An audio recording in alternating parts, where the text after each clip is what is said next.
And we are live. Welcome, everybody. This is the final panel of New York Music Month. I wanted to pop in and thank the Mayor's Office of Media and Entertainment and give a shout out to New York Music Month. We are going to be sharing a link in the chat so everybody knows what's going on, because New York Music Month will be going on through June. So let's begin. Let's start. Radio has always been about connecting people with their communities. And over the last year, our communities have changed in many ways that we have not seen coming in a while. So many people have taken their platforms and moved it into their communities. We started this whole panel with talking to people about things they can do and with people that they are already working with. And now we have a chance to wrap it up with people who are working in radio and also working in their community. I would like to introduce all our beautiful guests we have right here. From the Law Radio, we have Francois Vaxelaire. We also have from Affirmative Action, also from Hey Xorje, we have Xorje Olivares. We have from Hot 97 and Beauty and Brains Book Club, we have Miabelle. We also have Paula Irungu from WNYC and also Black women photographers. So let's hop into this conversation. We got a lot of different minds building on different things here. So I wanted to start with talking to Paulie and Mia about both of you one works on commercial radio, the other one works on non-commercial radio. You both have great platforms and are doing great things in your community.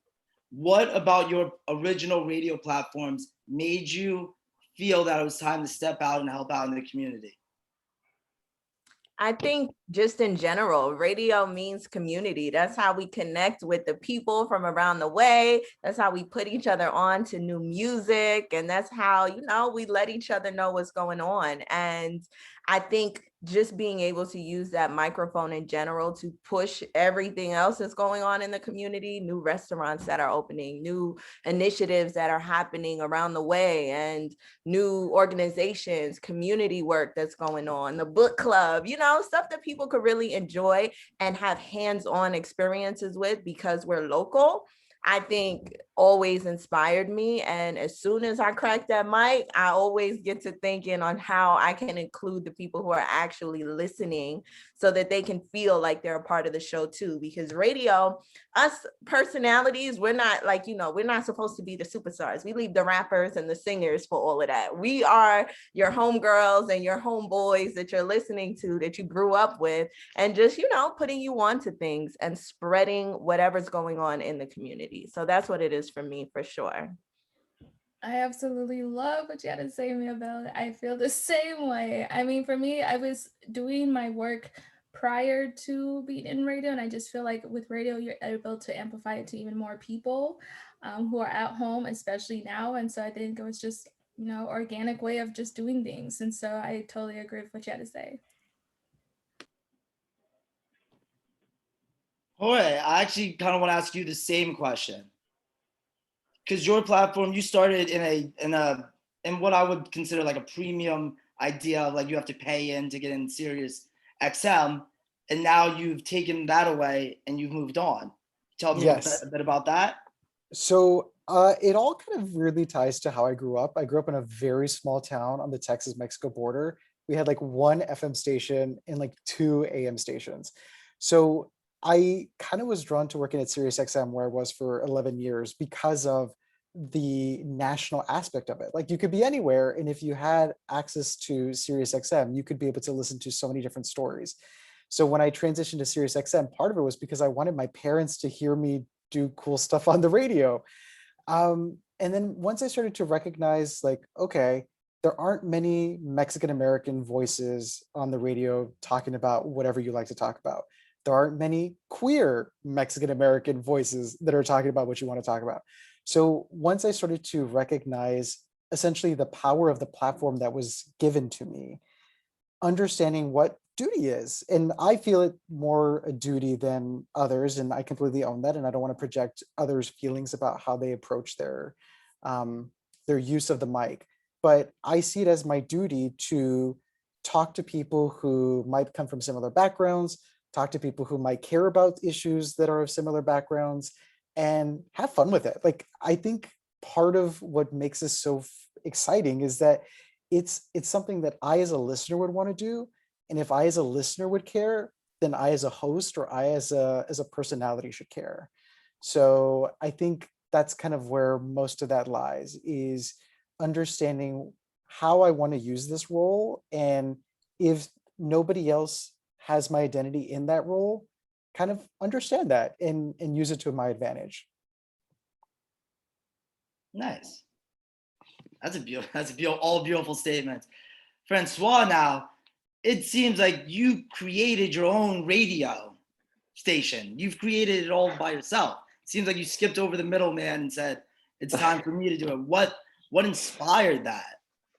Well, it's complicated because I'm not a New Yorker. I was born and raised in Belgium. I moved to New York 11 years ago, and I directly connected a lot with the music scene of New York, which is so dynamic and so diverse. And I was so impressed by all the energy and the talent. But after a few years living in New York, I realized that all the people I met in that music world, mainly DJs, etc., didn't really have any regular shows on any radio, and were not really connected with traditional radio anymore, like I would thought they would.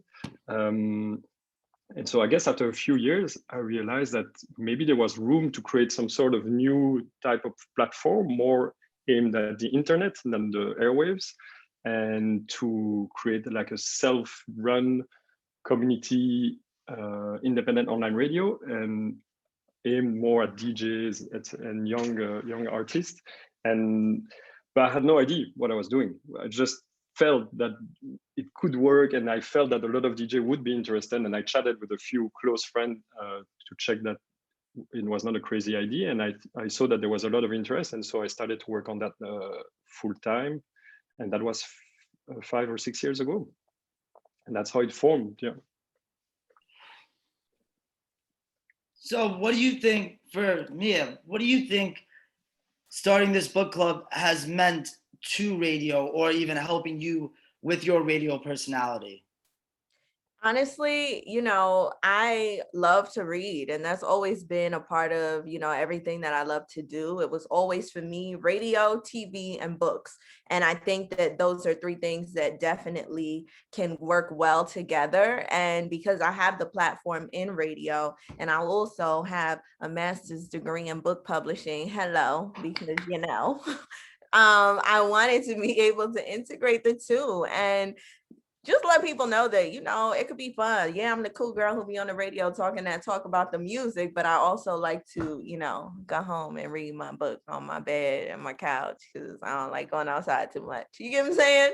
And just to give people something to look forward to during a pandemic. A lot of times, we're talking about senseless, baseless things, Instagram all day, celebrity drama all day. It's cool, it's fun, but to also, take a step back and to reel things in and find messages that are somewhere else, hiding in the library or in books. I think it's important to kind of get into that. And because I have the platform with radio, I'm able to integrate the 2, talk about it on air, make it a fun thing. Sorry, guys, but it's a women's only club. And I love just being able to connect with, my girls. And then in the beginning of our book parties, I have my DJ. He plays music for us based on, whatever book it is that we read. And then we kick him out because, like I said, it's a girls club only. And then we talk about the book. So I'm able to integrate the 2.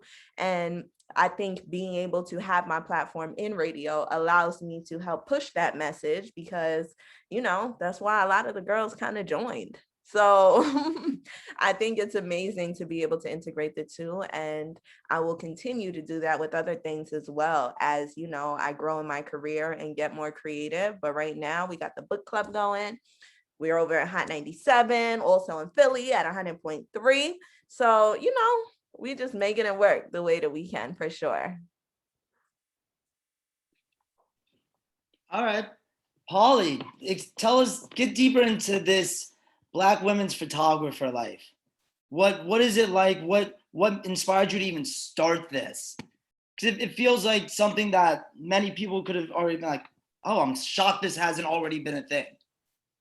Yeah, I mean, that's a great question and one I get often. I mean, for me, I'm obviously a Black woman, I'm a photographer. And so just going by my own lived experiences, I mean, I know how hard it was when I first entered this field.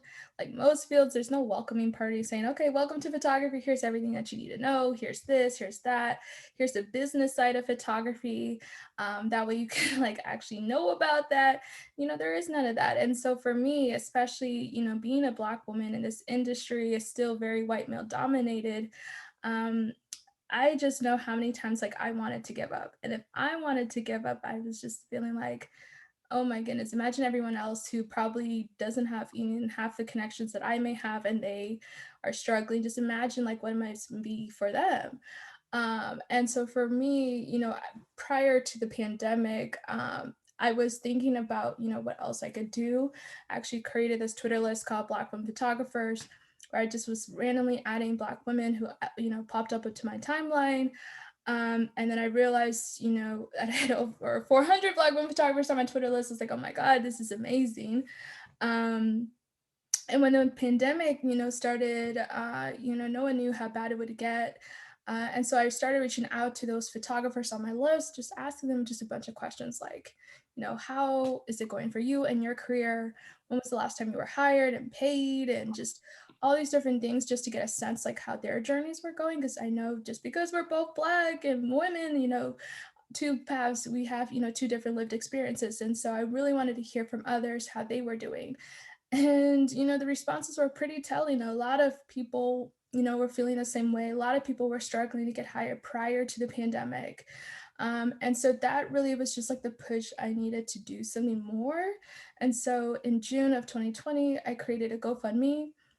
You know, never fundraised before for anything outside of just like my own personal needs. And so this was like my first time, you know, doing a group fundraiser. And fortunately, you know, just by the power of social media, you know, I was able to raise over 14,000 in the matter of like 2 weeks.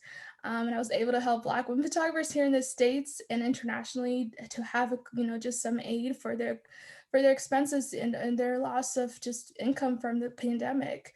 And then followed by the next month in July, I launched a global database with, first I started with 100 photographers and now there's over 600 photographers from all over the world. And it's just really something because now it's just like much more than a database. You know, I'm doing free events and workshops. I'm doing free portfolio reviews where I'm connecting these photographers to photo editors at New York Times, Washington Post, NPR, Reuters, Bloomberg, etc.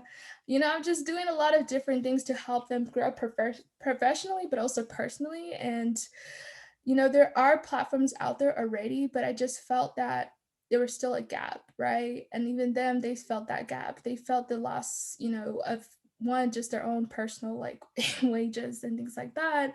But they also felt the need for community, and especially being in this pandemic. I just think everyone was struggling with that, right? Because we're so isolated and we all needed some type of community. And so for me, you know, it's like twofold. It's like it's a community for us, and then it's, you know, of course, a resource for the industry and for, you know, gatekeepers out there, and just a tool to really just eliminate, you know, any excuses. Like, you're looking for a Black woman photographer in Little Rock, Arkansas, I got you. Portland, Oregon, I got you. Lagos, Nigeria, I got you. So it's just like, you know, we are here, we are everywhere. So there's no need for any excuses of that sort.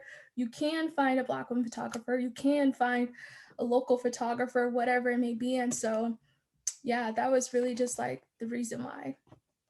Okay. Well, first, it's about to be your year anniversary. Shouts to you. Yes, no, not next month. Oh my God, you see, this pandemic, this my sense of time. July will mark 1 year. I'm so excited. I have some big things planned for that. And so, yeah, thank you. Absolutely. Thank you for doing what you do. All right, tell us about what, besides starting with Sirius, what made you go to Hey Jorge? What was there an event? Was there something in your life that was like, hey, I need to move on. I need to just take this to myself. Well, so a few things have happened over the past few years. So I was with SiriusXM from 2010 to up until this past March. I created Hey Jorge about 4 years ago. And Hey Jorge has been just an evolution of things since it started. It was going to be a talk show, and then realized like, that's not really working the way that I thought it would.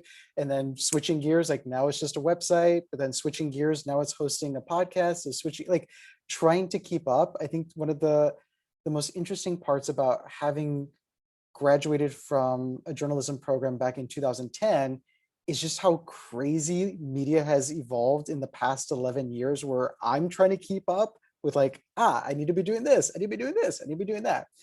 But the idea of creating the online version of what I had going on, which was Hey Jorge, which was I wanted to create the space that I didn't have as a kid, as a queer kid, as a Tejano, as a Mexican kid, third generation, somebody who's still Catholic and queer, like all sorts of weird intersectional identities that I had.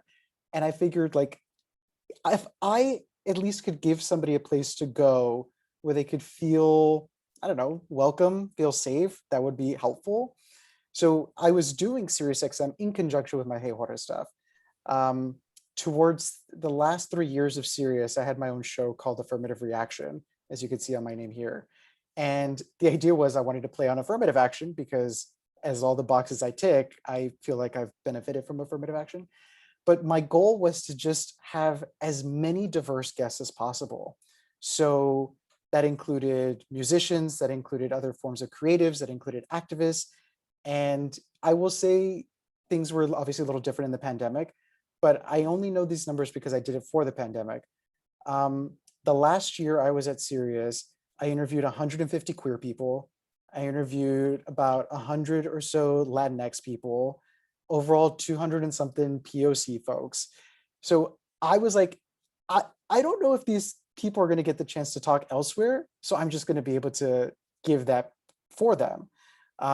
So like I talked to a lot of queer musicians, indie artists, people that I knew weren't going to be able to get on whatever station they needed to get on to be able to promote their work. I was like, I can put you on my little tiny show and play your music in and out.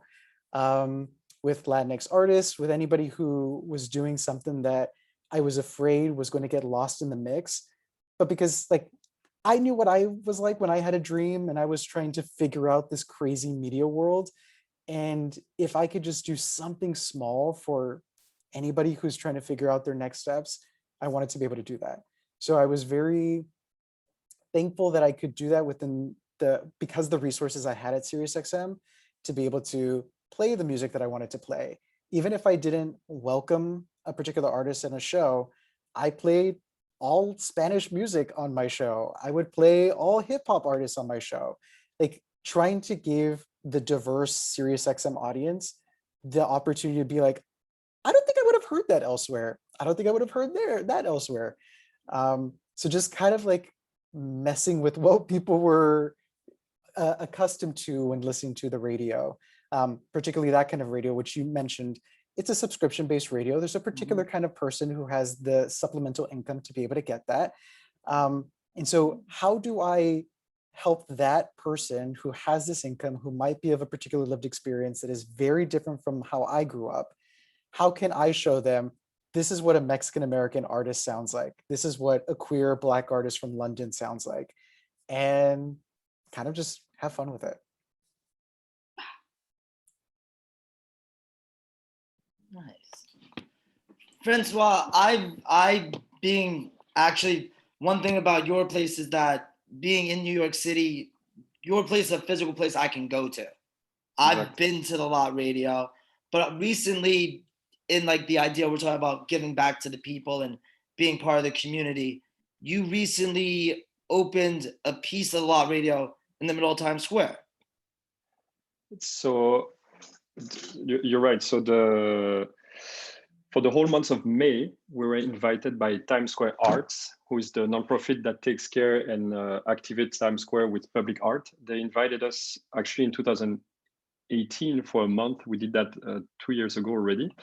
But this year, with this specific time of a kind of New York trying to reopen in some sort of new form, etc., they were eager to welcome us again with this idea. I think the idea was kind of symbolically put back music in the city, put back some life in the city. And so when they proposed us the invitation, we jumped on it because we were really excited about the idea. So now we have some sort of kiosk on the Father Duffy Square, which is really the center of Times Square. And our DJs are playing there from 10 a.m. to 10 p.m. every day for the month of May. But as you said, the specificity of our radio back in Brooklyn, we're in Greenpoint on an empty lot, hence the name, is that we're some sort of semi-public place where people can just come and show up and sit down and have a coffee or beer, etc. It's actually how we stay 100% independent, and we don't have any ads, we don't have any backup, we don't have any grants or anything. We're totally self-sustainable because we just sell coffee, beer, and wine and pastries at the radio, and that's how we sustain the project. But you're right, and so for now, we stream. The studio is physically in Times Square, streaming from there. But when you go to Greenpoint, it's still open. You can have coffee, etc., and you can listen and see what's happening in Times Square in real time. Yeah. It also feels kind of insane to me because I know that there's so many protests going on and so many movements happening that end up in Times Square. Like they'll walk from somewhere and they end up in Times Square, which kind of makes you guys the music to the people. So we're learning every day in Times Square. It's a really specific place. There's a lot of different demonstration every day from different sphere and like political spectrum, etc. So it's really interesting. And sometimes the music fits perfectly. Sometimes they ask nicely if we can lower the music, which obviously we do. And so it really depends. And you do with what you have in Times Square. It's really creative. You meet so many people from different paths. I think it's really rich. It's a really rich experience. What goes into finding, since you get to, I don't know how many people are on your team, but how do you go about picking your DJs, Francois? So the team is it's kind of a hybrid project. So you have the radio team, which is mainly my colleague Pauline and I. Pauline is the station manager, and me. And then you have the team who manages the little kiosk where you have beer, wine, etc. So it's kind of two different teams, but it's really small team. And so at the beginning, we started from scratch. So it really started more of the network of the people we knew, the people we were excited, the people we loved and respected in different music scene. We reached out and proposed them to come on board for a regular show. A lot of them accepted because they were excited, and it kind of snowballed from there because they were talking to their friends saying, hey, but this is interesting, maybe you want to be part of it, etc. So we grew like that at the beginning. But it was a really tough project to start because we had a lot of issue with every single department of the city. But it was really difficult to start that project because the departments of building, departments of health, every single department had an issue with us. So we were really just us mainly focusing on keeping the project alive. So, and on the same time, managing the day-to-day, doing all the uploads, reaching out to new people, etc. So it was really overwhelming the first few years, and a lot of DJ came on board. And it's more recently in the last few years that we are more at we have a bit more bandwidth to kind of reach out again to different people, to reach out further in like different music scene, etc., etc. So it's an ongoing project. It's like it's nonstop. Every time we talk with Pauline, we're trying to reach out to new people, and we also on the website we have a public form, so anyone can apply for a show and pitch an idea, etc. We read every single submission.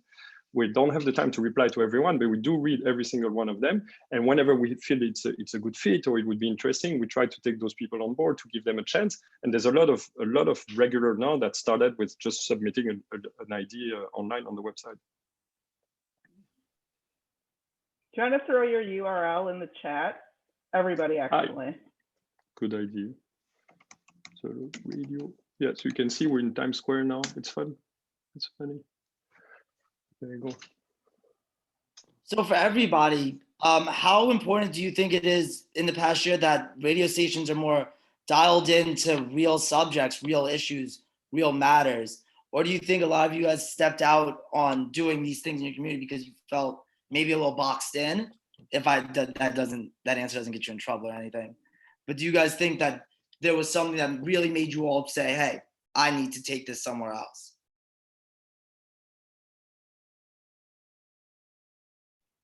I think it's really really important that we have these platforms and can speak on, you know, all of the issues that are surrounding our country, especially right now. You know, we're going through an uprising still, I believe, and it was even more impactful just a few months ago when the pandemic was really strong. You know, we were facing so much, especially as Black and Brown people, and being able to have a platform to talk to your community intimately and really voice those frustrations and open up the phone line so they can call in and say how they feel as well. And just being able to be a support system for the people is so, so important. And there's nothing else that I would rather talk about on the radio than what it means to be a Black woman in this industry and to be a Black person in America. So, you know, unfortunately, it had to come to,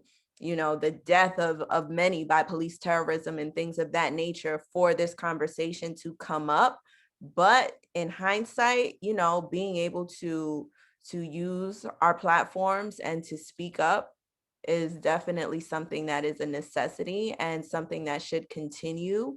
And in the same breath, I am grateful for being able to have a microphone to say these things publicly so that everybody knows where I stand, you know, where the station stands, and the people have somebody that they know they can talk to about it. Like, this is a world issue. So for us to be able to be in touch with our community and really go in the way that we did, I think is beautiful for sure.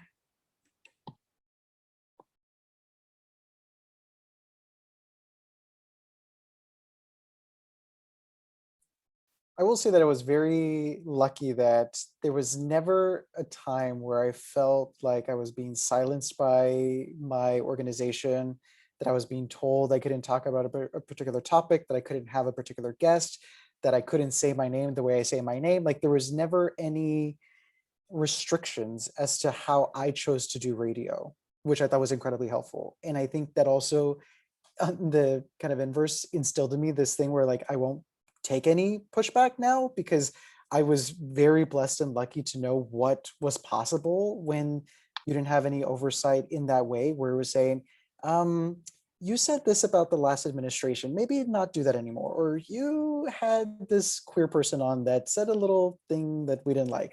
Like, none of that was ever the case. And I was very appreciative of that, because I think a part of me was still, I will say, I was, for the majority of the time I was at that company, I was one of less than a handful of on-air Latinx folks. So I already had certain things in my head about, like, what I needed to accomplish, what I needed to do. And maybe I did certain things that, like, the pressure of being the one in the office or being the one on the radio is very tough. But I think part of the journey was understanding that sometimes being the one is a gift, and how can you best use that gift with your audience? Because the audience is the one that's going to benefit the most from this. Yes, it's fun for all, well, I'll say for myself, it's fun for me to go on the radio, talk what I'm going to talk about, play the music I'm going to play. But if nobody's listening, if I haven't connected with anybody, then I'm just talking to myself. So I think it's always a matter of making sure that you keep your audience in mind. You know what they want to listen to, you know what they're talking about, and try to find ways to engage them at the space that they're at. Because you're already asking a lot of them to come meet you at your station, come meet you on your show, come meet you at your time.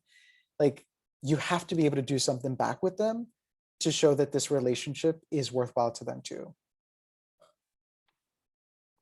I hope that made sense. No, that absolutely makes sense. I mean, for me, it's a little bit different. I'm not a host. I'm not on the mic, but I work on a show, you know, that's heard on NPR to, you know, over 2 million listeners. And we have, you know, a deep responsibility, right? Like, we have to accurately paint the picture. We have to tell the truth. We can't whitewash anything. And so for me, you know, I don't take that responsibility lightly, you know, like, whatever I pitch, whatever stories I pitch, the voices I pitch, you know, I want them to be as diverse as possible. I don't want to, you know, just have the same typical NPR listeners or whatever people think NPR sounds like, right? And so I think, you know, I applaud that, you know, you, Xorje, and Miabelle, and sorry about that, y'all, but I applaud y'all because I think that's what it really takes to actually really make a difference. And so kudos to y'all, seriously.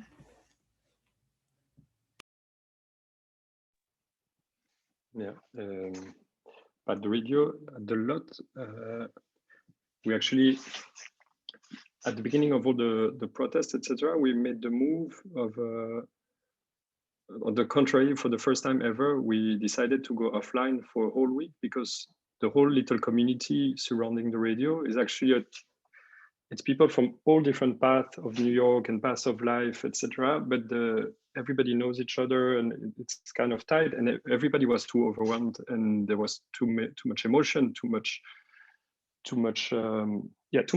emotion. Even so, we decided that we needed to concentrate on the community, on the real life, and give time for people to go to the protests, to organize, to talk, to read, to check the news, etc. So we decided along all the DJs that we would go offline for at least a week to just concentrate on what was happening in the country at that time that was so historical. And I'm really glad we did. It helped a lot of people. And starting from there, afterward, we just reconnected slowly with the radio and with the music that heals a lot of people. We only have a music show on our radio. It's only DJs playing, no ads, and so it really helped. And since then, we've just been trying also to kind of add side project to just the radio and the little station we have in Greenpoint. So thankfully, we've been reached out by, I don't know if you know, in New York, there's a lot of different neighborhoods that now have community fridges. And thankfully, the people who were trying to do that in North Brooklyn reached out because they were looking of a place where that would make sense to put the fridge, and you need electricity, it needs to be on the street. And we found that the sidewalk at the radio would be a perfect fit. And so since before the summer, we have a community fridge outside of the radio, and it's a big success. It's really beautiful to see how active it is, how many people connect with it to come and give food, and how many people manage to come by and pick up some food.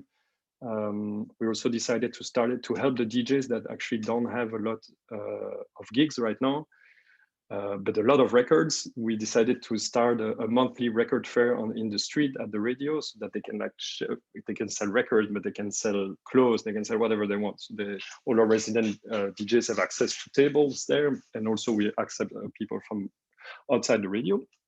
That's once a month, and also this year was our 5-year anniversary, and normally we always throw. It's our biggest fundraiser of the year. We throw a big party in a venue here in North Brooklyn called Brooklyn Bazaar that has 5 different rooms, and we hire 55 DJ, and everybody plays all night, and it's really, really fun.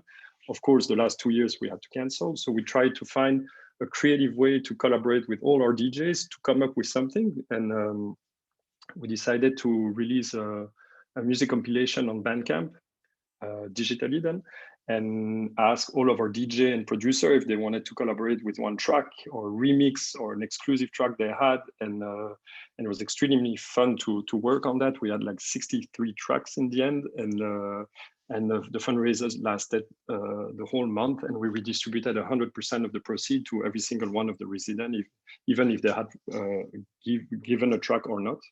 So we try to force ourselves at trying creative way to engage with the community and the community of our DJ, the community in our neighborhood, etc., etc. Yeah.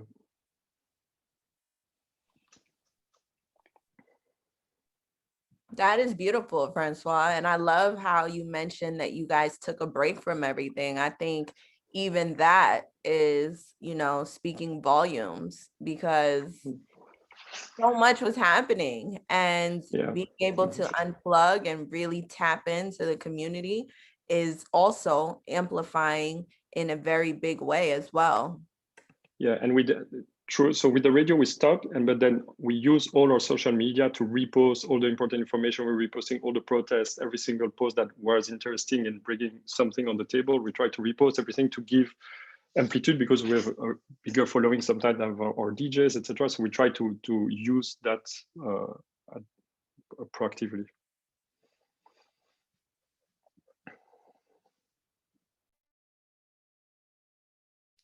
Do y'all feel that, I mean, I'm starting to think of listening to you guys talk.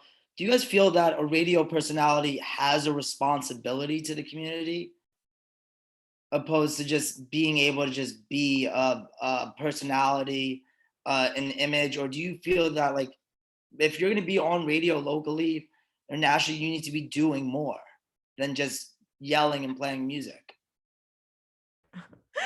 I think it is subjective, as in reference to, you know, what someone considers doing more, because there are a lot of people who aren't well versed in a lot of things that are happening, and some people who are really just good for having a good time.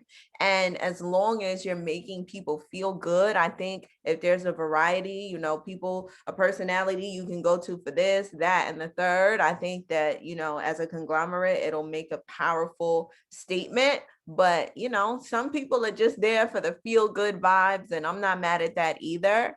And then there are people that you could tap into who are going to, you know, be the critics and be the voice to challenge whatever's happening outside of the music.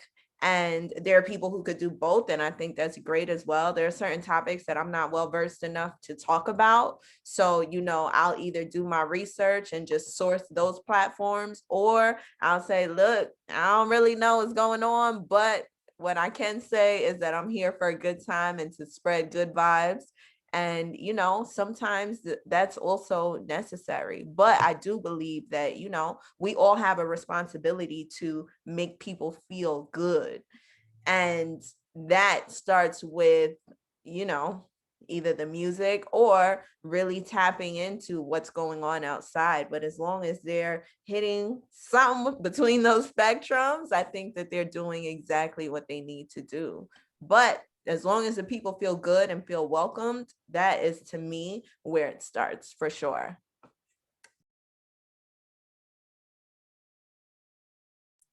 I think sometimes just being is part of the political aspect of what we do, like getting involved and being responsible.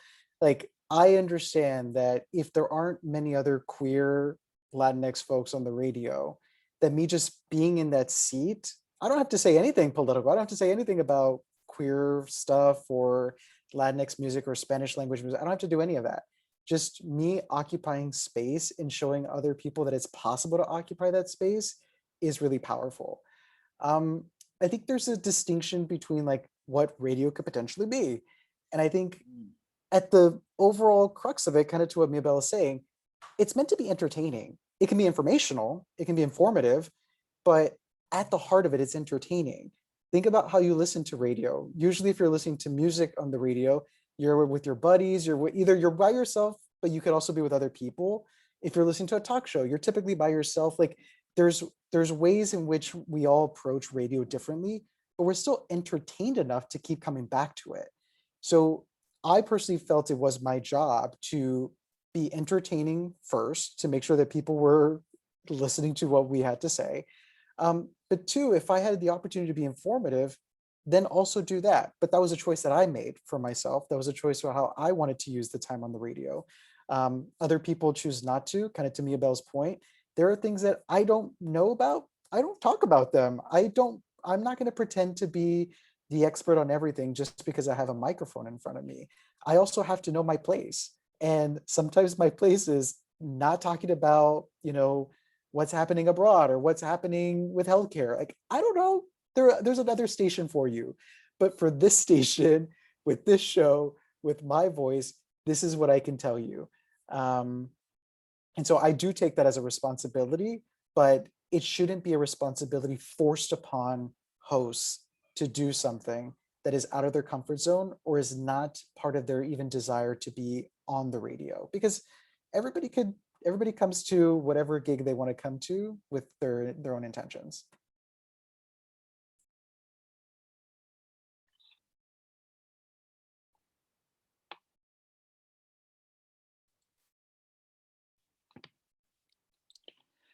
Also, do we feel that for me, I want to call myself the youth, but I don't know, I'm getting a little older now. I've noticed recently, especially during the era of COVID, that the rise of podcasts and internet shows have been moving up and up. And working in the radio station, we've been sitting around thinking about, are people getting into more podcasts because they feel that their voice won't be heard the way they want it to be on local radio stations? If you understand what I'm saying there. Like the idea of there's a lot of for a lot of stations, there's a lot of red tape. So I feel like people have moved on to going into their own thing. I'll say that there's something that has always stuck with me since I was a sophomore in college. So like 2007, I was a part of the radio program. It was like the introductory radio program for our journalism school. And there was only 2 people of color in that class, me and a young Black woman from Houston. And we were the only 2 who had a talking to by a professor about our accents and how we needed to change how we spoke on the air. So of course we looked at each other like, that's kind of interesting that we're the only 2 to be singled out this way. And this was 13 years ago. So I would say like around that era, and even as recent as the past few years, like there are a lot of people who are making decisions, who are in positions of power, who are not the most helpful in making this an inclusive space. And I can see how that's frustrating for folks who want to be on, your Hot 97s and who want to be on a lot of these huge platforms that they grew up listening to.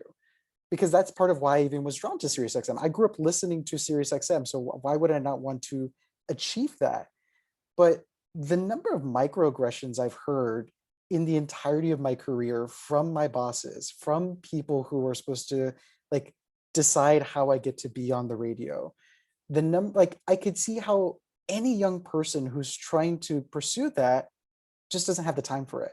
It's like, you know what, I don't want to have to deal with, and it's a lot, maybe a few years ago, there was that whole idea of when we're talking about, perfect example, sorry, I'm kind of lost my train of thought. Perfect example is the unpaid internship.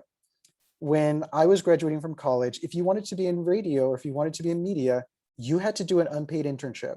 So someone like me who was from small town Texas, who had no money, whose parents were barely making enough for their jobs, like we were somehow going to pay for me to go to New York, intern, pursue my dreams, and then be plucked from obscurity and then placed onto the track where I could do everything I was going to do in radio. And I think people nowadays are just like, who are aware of that history, just don't want to do it, don't want to go through that. And so like, what? I can record a voice memo on my phone and I can put that on Anchor and I could have my buddies come on and we could talk about whatever we want to talk about movies, talk about music from the 1980s from a particular region of the country. Like there's the opportunities to really just run with it are so ever present that I can understand why somebody doesn't want to go through the traditional route that some of us went through. One, because of the fact that there's probably going to be a lot of microaggressions that come their way. And 2, there just aren't as many possibilities for them to do exactly what interests them. Absolutely, Jorge. That's what I feel. This Gen Z, the freedom that they have to do whatever the hell that they want to do, say whatever they want to say, cuss if they want to cuss on their platforms, they may not want to go the traditional route. And I completely understand that. I think when I was coming up, I only knew of the traditional route because I grew up listening to Hot 97 and listening to my radio and hearing those 10 to 12 second breaks and not it being like, a whole situation besides listening to a morning show where it's more talk. You get what I'm saying? But nowadays there's social media. Like you said, there's Anchor, there's podcasts, where there's Patreon. All you got to do is upload your own content and people can listen to you there. Radio, I do think still serves an amazing purpose for music artists to, you know, transcend them into superstars, and to give people like us a platform to have fun with the community and to be able to touch a larger group of people who may not have access to, you know, different podcasts and Apple Music and Spotify and all those things. People who just turn on their radio to vibe out, listen to the music, see what's going on in Brooklyn, see what's going on in Queens, see what the traffic is looking like. So I think that there is a great balance between the two. And I love that people now can choose whether or not they want to try to go the traditional route and intern for free and be on the street team and stand outside of Metro PCS talking about Hot 97 or whatever the case is. You know, that is the route for a lot of people. That's the same route that I took, street team, digital, and really climbing up the ladder in that way. And there's a way for people to just pick up their phone and say, you know what, I'm going to do it this way, and it still work out for them. So I love that there's that balance to pick and choose whatever it is that you want to do. Y'all are preaching, and I see that people in the comments agree. Like, for real, y'all are really preaching. I mean, it's like, it's why we all have our own separate platforms as well. We're doing it on our own terms, right? Like, we have that flexibility, ability to do it on our own terms. And even when I was just doing like my own, like, I guess, press rollout, I mean, I still went on radio to talk about what I was doing with Black women photographers. Like, there was a way for me to have like best of both worlds in a sense. And we were kind of chatting prior to this, this conversation about how, like, even within like the J schools, like, there's no real trajectory, right? Like, how do you tell a student these are the steps to get into radio? Like, I never learned how to get into radio or public radio when I was in J school, and I graduated like 4 years ago, and no one told me about the ways to explore radio. And so, I mean, it goes to both of your points. And so I just don't know. I really don't know. And I personally also come from a background where I can't afford to live in New York or DC or these places where these are, like where Hot 97, where all other places are at. Like, I can't afford to do there for unpaid anything. So. No, and but us at the radio, we're really lucky so we opened like 5-6 years ago, and it's thanks to all those new technology and the ability to stream 24/7 high HD video and audio for free after clicking 3 buttons, that the radio was possible. So we're extremely lucky to live at this day and age with such amazing tools just on our computer and on our phone. It's incredible. So we feel really thankful and really lucky about that. And yeah, and it's fun to see even in 5 years how much it has changed. And because we at the radio, we made the choice since day one that we stream the video and the audio. You can choose, but most of when you get on the website, you see the webcam of the studio. And but 5 years ago, it was weird for radio to do that. And now, like in our world, at least since the pandemic, a lot of DJs started their own Twitch channel, etc. And we love that, and we help them, and we give them advice on how to do it, which camera they should use. We send them little tutorials on how to set up their mixer, etc. So I think it's really incredible to see the possibilities for everyone, and everyone can do what they can take them and do exactly what they want with that technology and follow their path. And then a lot of incredible creative things are going to come out of this, I think. I agree. And I mean, like, if we're being honest, like, some of these stations, when they have diverse talent, Black and brown talent, they don't know what to do with them. They really don't. They don't know how to support them. They don't know how to promote or market into these communities. I mean, they're not a part of those communities. So they really set up these people to fail in a sense. So if you're going to be set up to fail, you might as well go off. You already have that community support organically because you are from the community. You were with a community prior to having this platform by a station. So you might as well go off and do your own thing, and that community will still rally and support you because they like you, and you are the reason why they're tuned in to that station. And so, I mean, if that's the case, like, I'm not going to be put in a place to fail. I'm just going to go off and do my own thing. And a lot of these places, like, if you were to pitch a new show or whatever idea to these stations, a lot of these stations will end up owning your idea. And so when you leave, you don't have that creative control. And that is so important for us, right? Especially as people of color, Black folks, like brown folks, like we need that. We don't own that, the station does or whatever, because, you were there, you were an employee by them. And so I think that's important to add into this conversation. So. Yes, Polly, you are talking that talk. Sure. Okay. I'm over here reacting.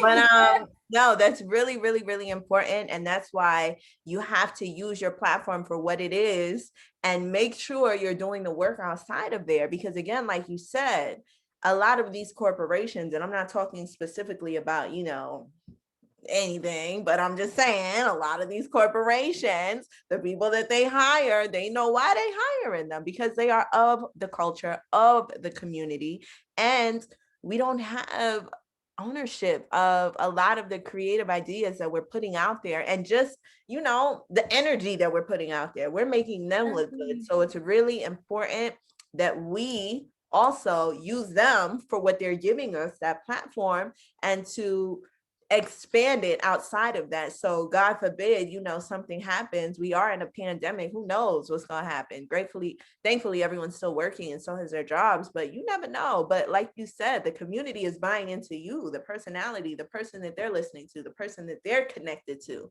So it's always important to, also have your thing and your staple, and make sure you use that platform for what it is, and, take in all of that love, so that if you do have to move on, that love is coming with you. And, make sure, girl, Polly said it. I ain't gonna say it. Polly done said it. Exactly. You understand. I know you understand. Exactly. And I see this great question in the chat from Alex. They ask, how do we inspire more stations and folks out there to get back to that ethos y'all were talking about on air? Understanding we need to connect with and serve the community and make people feel good, knowing and embracing the importance of striking that balance. I don't know if anyone wants to take that.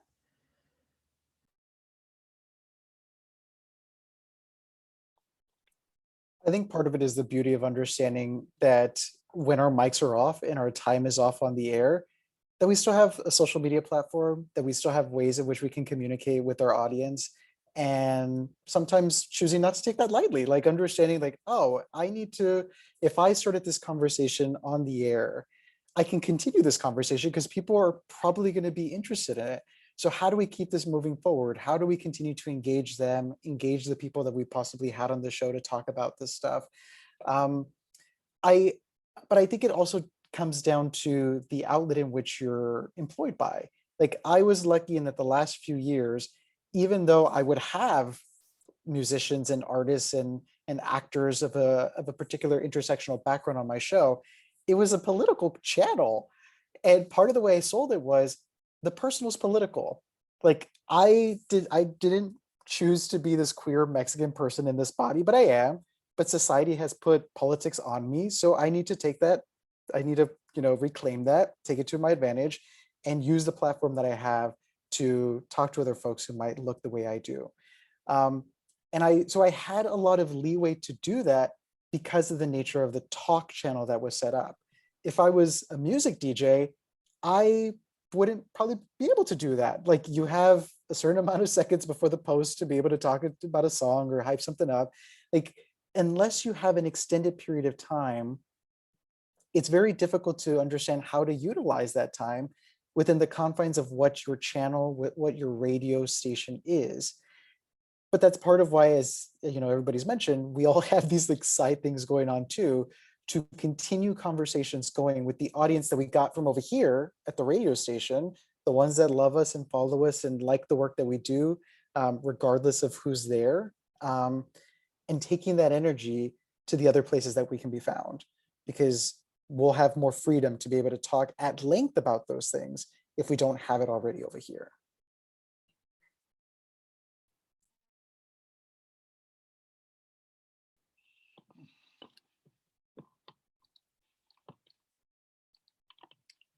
So right now I want to have everybody's final pitch, final last speech to a youth, let's say of color. What is your message to them about them getting into radio? Say they want to get into radio. What is the advice you give to them?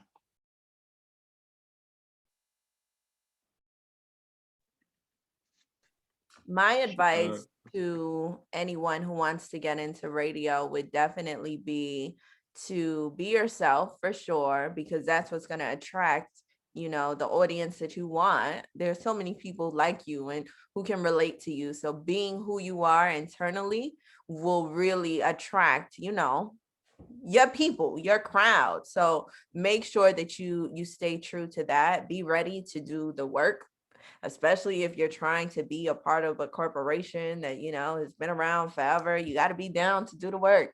You got to be down to do the street team stuff and to do the call-ins and to do the overnights that I do, and, you know, to do the weekends or to be on call during Christmas and Thanksgiving and to say, sorry, mom, I can't go to dinner. I got to fill in for so-and-so. You got to be ready for that too, if that's something that you really want.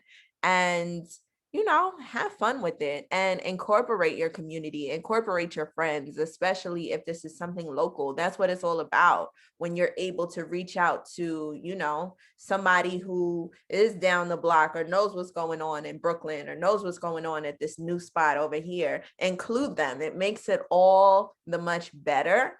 And it's inclusive. That's what radio is supposed to be, community. So always remember that and be ready to do the work. Okay. I'm still doing the work. I'm still waiting for it to flourish. So be ready. Be ready. That's all I'm going to say.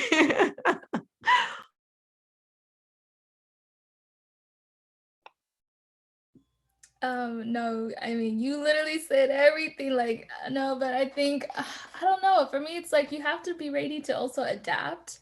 Like in any given industry, you really have to be able to be pivot whenever, however. I mean, like you can't like you can't let the rise of, for example, right now we have like Clubhouse, we have Twitter Space. You can't let that like scare you, right? Because we don't know what the future of that would be, right? But you could use that to your advantage in addition to whatever you want to do, right? Maybe that could be the first good step for you if you want to be on radios, to dive into Clubhouse or Twitter Space or whatever. You have to just be able to adapt and see whenever something new may come up. Like this is a new digital trend. Who knows what's going to be the future of that? Okay, this is not going to work out. What X? How else will I still be able to do my thing? I feel like a lot of folks now, especially just within the world of journalism or media, I mean, if you're not able to pivot or adapt with the times, you do get left behind. And so figuring out how to do that, I think is really important. My motto that I always tell the producers that I work with, for me, is this is not like surgery. We're not saving lives in that particular way. Radio is meant to be fun. We're meant to really have a great time with it, whether that is in the entertaining ways with music, with hearing interviews, with talking to folks. Like, we should really just have fun with it. And the next day we get to do it all over again. So that's something that I find really fascinating about radio, that I hope people who are trying to get into it always never lose sight of. The other thing is, and because I still have that Texas border kid in me, and the one who had like no money to start his life in New York, think about all the things you already have at your disposal that you can use, or the things that you can look at that are free. If you already have a smartphone, voice memos is free. Start practicing with that. There's a software called Audacity that you can download for free. Start messing around with Audacity. Start using all the different like audio specific things, either on Messenger, on MSN, look at me, sorry. That's how old I am, MSN Messenger. Sorry. Facebook is what I meant to say. Instagram, like all these places are incorporating it. So if you're already using these outlets, use them to your advantage and start practicing. Because the thing that worked out for me in college was when everybody came, and I went to a school that was very sports heavy because it was UT Austin, but they came to my journalism class, one where they were like, you have an accent. And they asked, who wants to do radio? And I was the only person who wanted to do radio. And so if you have an interest in radio, pursue it, because I guarantee you in your journalism track, there's going to be a lot of TV specific people, and there's going to be a lot of people who don't want to do radio because they're afraid that it's going away. It's not going away. It might look a little different than it looked several years ago, but we're around. And so don't let anybody scare you into not pursuing radio, because not many other people around you probably are. So I think I'd say that. That's so good and so important, especially because I know you mentioned the different identities you have. And it's like, for me, it's like me and my mom, we joke all the time, like, what in the world, like I'm in journalism. Because when I came to the, like, so my background, I'm Kenyan. We came to the States when I was 4. I didn't have any language until like maybe 6 years old. I had to take ESL classes, all of that. Like English was not my first language, and you would have no idea, right? And public speaking, I'm like, what? Writing, what? But here I am, I'm doing all of that, right? Just don't let anyone tell you can't do it. Radio is for you. Don't think it's not. We need your voice. Seriously, I'm telling you, we don't need another white male voice. Sorry, whoever y'all out there, we don't. But we need that diversity. We need you now more than ever. We need to have radio reflect America, and we need you. So please don't let that scare you away at all. Yeah, beautiful. Really true.